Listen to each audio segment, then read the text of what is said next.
Hi there. Thanks for joining me for today's video. I'm all about the vintage collage look, and I can't wait to show you this layered birthday card featuring beautiful florals, steampunk accents, and a bold pop of turquoise.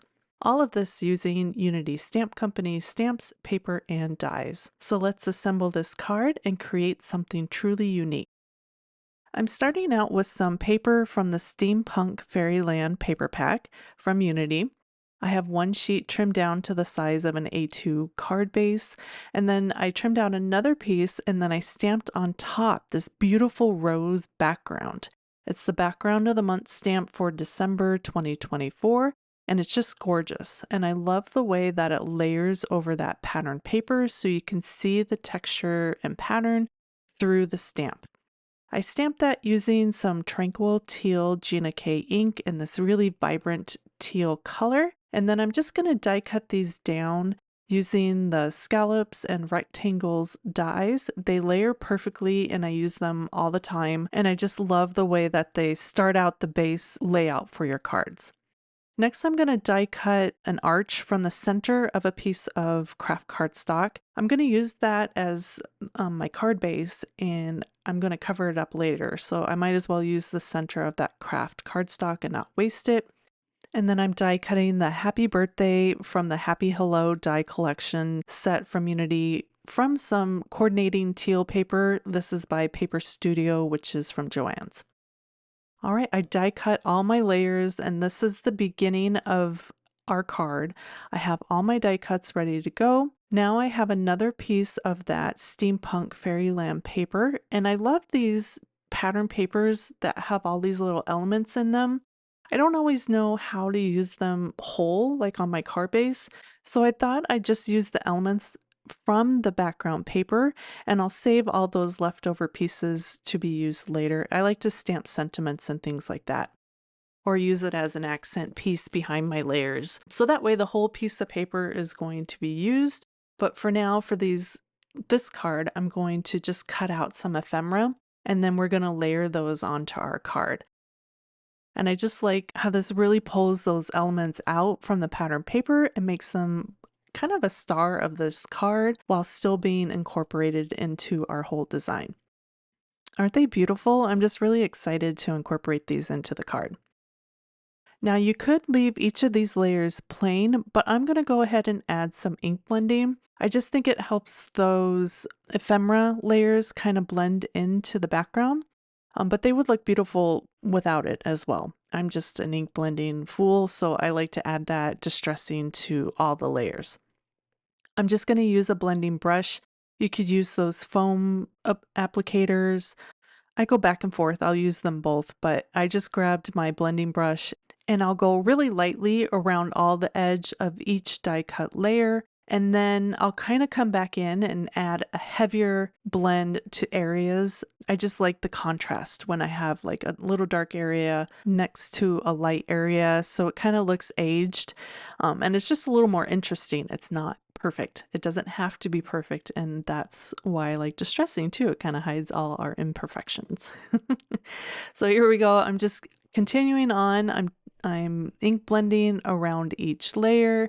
I just think it really kind of pops every layer as you stack them against each other, and then it also coordinates all the colors. That way, you know, the browns in the pattern paper match the craft cardstock, which also will help it to match the teals as I layer them up. And I'm just finishing off the ink blending. I'm using all that ink off of my glass mat. And then I'm just going to start layering everything up. I'm going to start with the craft card base. I'm covering an A2 card. This is 4 1/4 by 5 1/2. And then I'll layer on top with my scalloped rectangle, add some foam tape behind the rose panel, and center that right into the center of the scalloped frame. Easy peasy. And now we're going to add our collage elements. You can use whatever glue you want, liquid glue, tape, whatever. I just pulled out my glue stick. When I think of collaging, I think of glue sticks. So I love mine. I still use it a lot.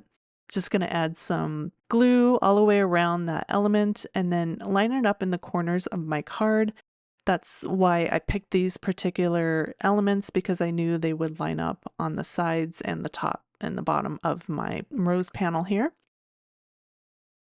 Next, I'm going to create a loopy bow. This is some May Arts ivory burlap string. I just cut off one strip of string and lay that down, and then I'll take a long strip and wrap that around my fingers. About three times is good. And you can make your bow as big as you want. You just spread your fingers a little bit farther apart, so you can play around with the size of the bow that you like. Then you take those loops off your fingers and lay it over the piece of string that you cut before, and then tie a knot over the center of those loops, and that will give you a loopy bow.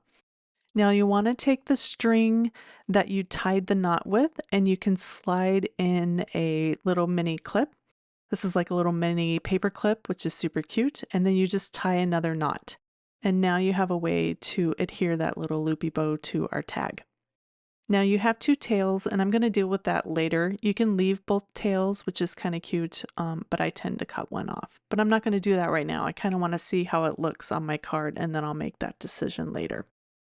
So I added that to my little scallop tag here, pop that up with some foam tape, and then I'm going to glue my sentiment right down onto that tag.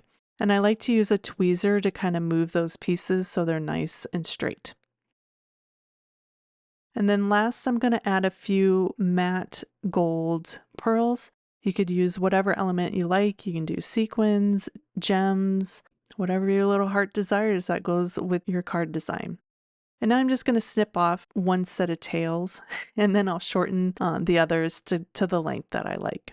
And here is the final look. I love all the steampunk inspired collage layers and that bold pop of turquoise in the stamped background and the sentiment. The custom ephemera and little finishing touches like the loopy bow and metallic accents really bring everything together. Supplies will be listed in the description of this video and on my blog at dahlhouse-designs.com.